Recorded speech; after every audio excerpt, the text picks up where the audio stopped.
This topic is a bit different for me to talk about, but I've been wanting to make this video for a very long time, so please bear with me and I hope you enjoy it. My first tip is very important, and I feel very strongly about this myself because of certain experiences, and that is to never hold down or force or confine your autistic child. This is so important, especially because there has been some misleading information out there of people saying that you can't actually hold down an autistic child.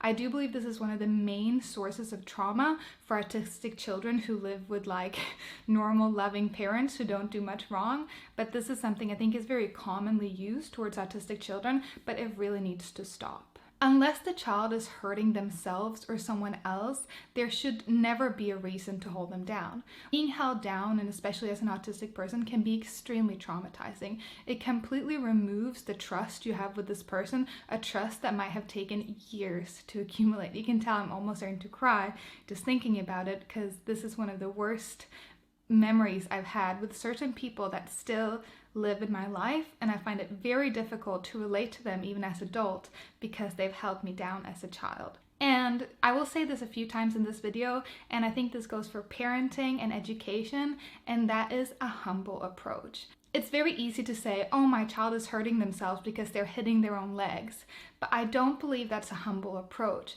Because if you're a neurotypical person, you wouldn't handle the situation in the same way as a neurodivergent child or adult. So of course you might not hit your knees or your body or the floor. But an autistic child, for them, it might be the only way of letting these emotions out, and hitting the floor is absolutely safer than going out in the world and being aggressive or anything like that. Of course, we want to find better ways of dealing with our emotions than anger, but sometimes, especially I think for some of us that are a bit older who never really learned how to deal with these things, anger is sometimes the only way to deal with certain emotions. I often hit the floor or a pillow or even like my legs. I did it just this morning when I get very angry or very overwhelmed. And yes, it hurts my hands, and yes, it hurts whatever part I'm hurting, but it's actually not so severe. So if you have an adult, we want to find other more emotionally safe ways to deal with it. And if you have a child, there are so many better ways we can deal with overwhelming emotion. Which brings me on to tip number 2, and that is to find and encourage better ways of dealing with our emotions. If you can teach an autistic child to handle their emotions in a positive and loving way, I think you've done 90% of the work, because emotions can be so overwhelming, and they can also be very difficult to handle around loved ones who don't know, even agree with, or accept your emotions. I've worked a bit with autistic children, and one of my favorite ways to work with children is to give options. To a child, you should never say, what do you want to do? Especially not to an autistic child, because the options are endless, so it'll be very difficult to choose. Instead, give suggestions. For a neurotypical child, you might say, do you want to go to the trampoline or to the forest? To an autistic child, you might say, hey, do you want to go on the trampoline and we can jump the anger off? Or let's go to the forest and see if we can feel different textures to calm our minds. This is again why the humble and educational approach is so important, because children are just like adults and they deserve the same respect. So inform your child of what you're doing. What I wish someone would have done to me is said, hey, I can see that this is difficult for you. How about this week we try 5 different things and see if they make you feel better. Today, let's go outside and feel the grass. Then the next day, and it might happen again, you say, today, let's go to the trampoline. I think this will really help autistic children as they grow up into adults, and this is something that I definitely wish I'd learned sooner. The third tip for dealing with autistic children, which again I think happens way too often, shouldn't happen, is blaming them. There is this misconception about autistic adults and children that we're manipulative, but we are really not. You have to, again, have the humble approach to understand that our minds work differently. Our brain does simply not have the same capacities and run the same way as a neurotypical person's does. Just as an example, I tried to help my husband with his workouts, and one day he said to me, he was a bit confused because he said, why do you do this? He was almost a bit annoyed, and he was sure that I must have had something in it for me, like why did I want to help him, because I didn't seem to enjoy it. Well, the simple solution was that I'd heard him say that he was struggling, and my brain instantly wanted to fix the problem. And then all I did for about 2 weeks, every single day, was trying to fix the problem. Now, that wasn't necessarily how he wanted to fix the problem, but that was just how my brain worked. And until he informed me of that, I had no idea that he didn't want my help, because how could you not want to fix a problem? That's just a very basic example of just how it all works and how other people might relate to the child. So I think it's very important to never blame your child for their emotions or for how they try to get to certain things. Instead, we want to set examples as adults. And also, if you find that your child is doing activities you don't approve of, like wanting to eat candy, then remove candy. You simply can't say to a child, here's candy, but you can only have it when I say. That makes absolutely no sense, and I think autistic children often see these illogical patterns that adults do. So that's why they are more prone to question them, because it does not make sense. And as autistic people, we often act less emotionally based and more logically based. It does not make sense to only get candy when an adult says so. So by removing the candy, you remove the problem. So don't introduce the candy in the first place. Don't introduce the video game in the first place. And then you'll have a much more harmonious time with your child. Number 4, something that I think everyone should do, even if you don't have autistic children, is to adapt your home. As an adult, it's very easy for me to adapt my home to be more cushiony, like I like to call it, or be more secure for me as an autistic person. As a child, I might not have known what things would have helped me, but I would have been so appreciative if someone would have just removed all the triggers from my life. It would have really helped my mental state and my capacity to function. The more I've been able to adapt my life, the happier and the more stable I've been, and this has even lessened my autistic symptoms, or whatever you want to call it. So for a child, this would be things like a low bed so they could get in and out of it themselves. It would be not having the TV on, not using perfumes or any sprays or any scents around the home, not having the radio on all the time. All these things that are increasing the sensory experience for your child, let's try to remove them and see if that calms their experience.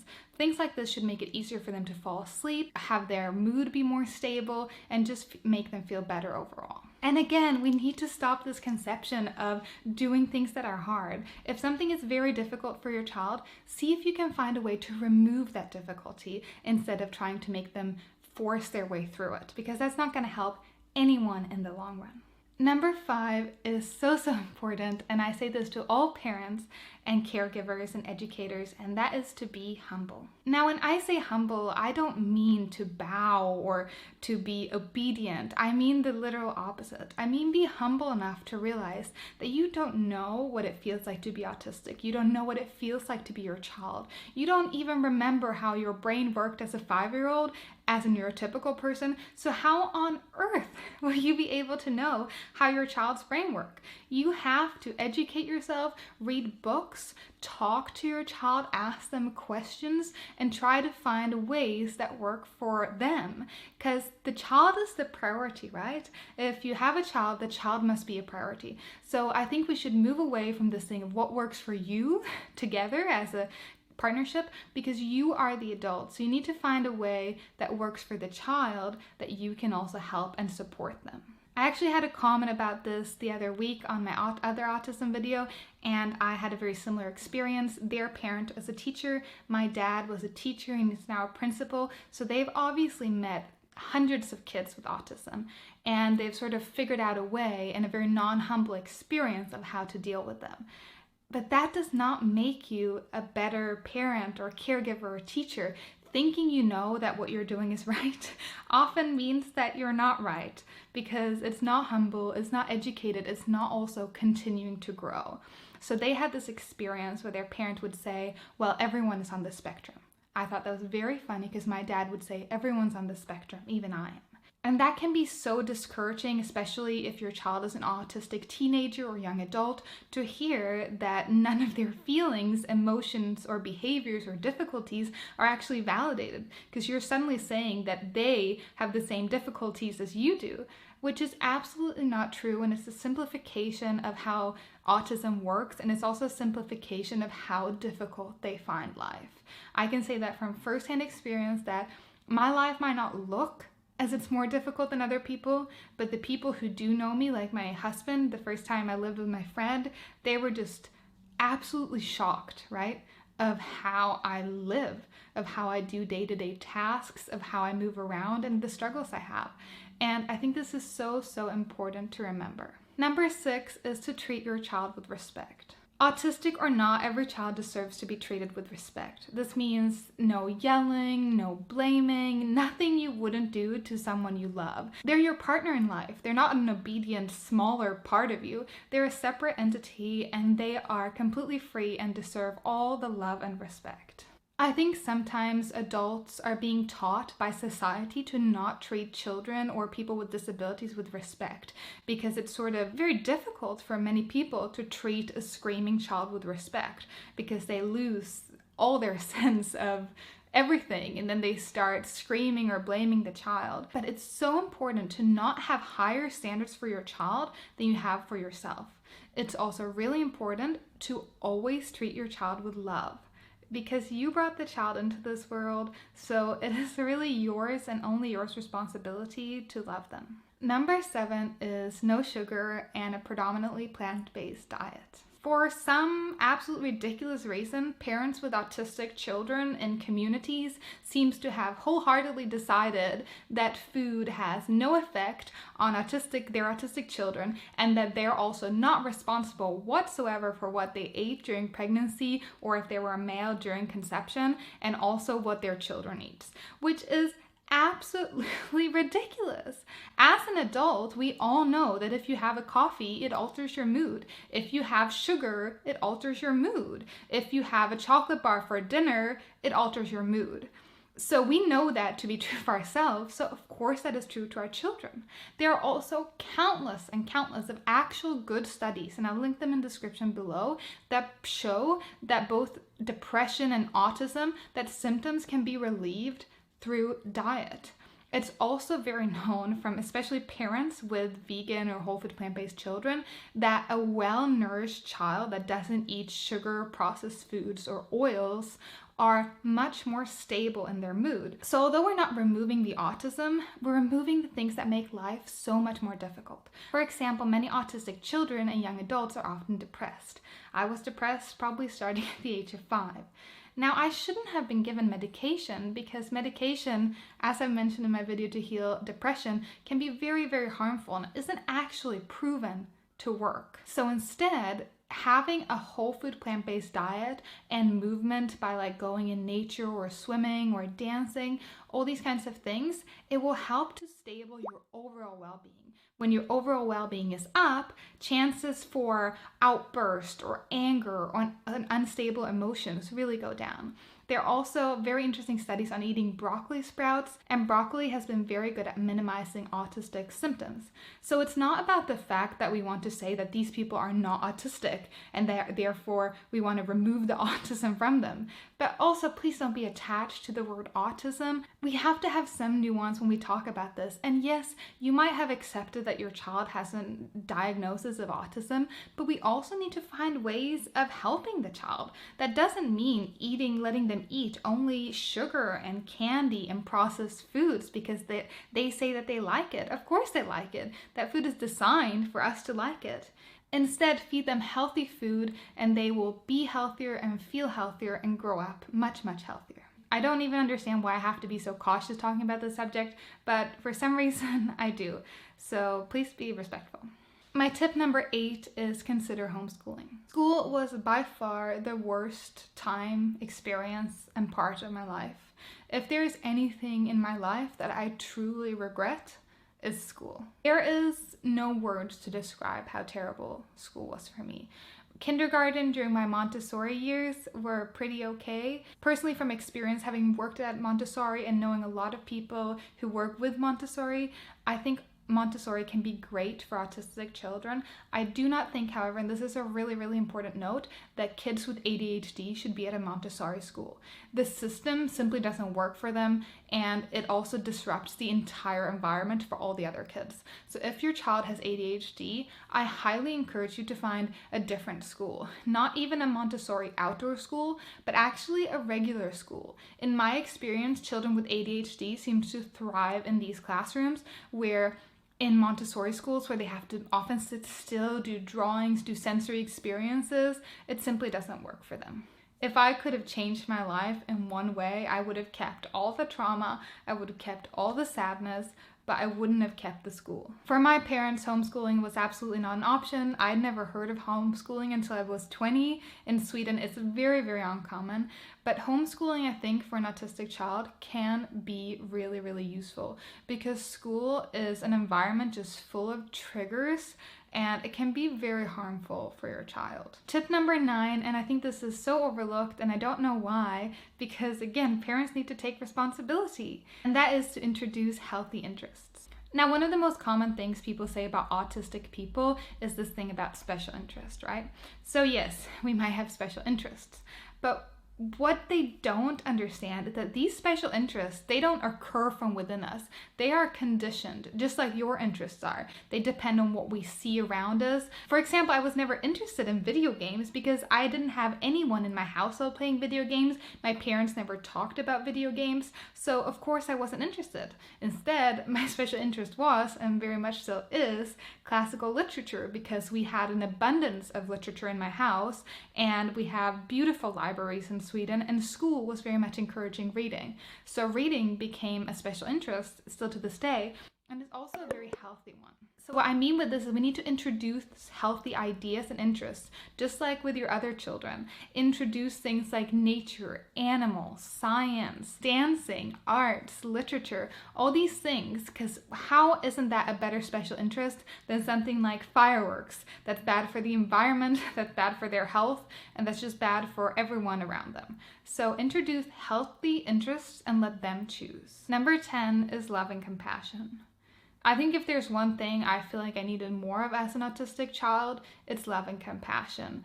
This understanding and just overwhelming unconditional love, I think can heal many, many things. So please remember to love your child and love them unconditionally. And loving someone unconditionally means that no matter how they express themselves, you will still love them. It means that every action you take is towards loving them. It's a quick example that we use in my household that I really like is that would you, if you really love someone and want to treat them with respect, you have two options to tell them dinner is ready.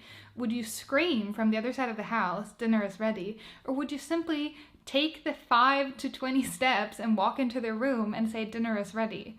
It's just a very simple analogy or idea that I think is so important, and I think that's being lost in many families. In my family and in my husband's family, the dinner is ready was always yelled, and we never really understood it, and we found it quite disrespectful. So we never ever yell at each other like that. Instead, we just take those extra, 2 seconds and go up to the other person and talk to them. With that is the next tip, and that is not scream or yell at your child ever. This needs to be a blanket rule because it's also very traumatizing for the child. If you feel overwhelmed, you need to remove yourself from the situation. You need to know yourself, and you need to be emotionally stable enough to be able to handle and gauge the situation. Screaming at an autistic child will forever break their trust, and if you're a parent, that can be extremely obviously traumatizing. Imagine being a young child and having put your hope on this one person and then they yell at you, and that is forever broken.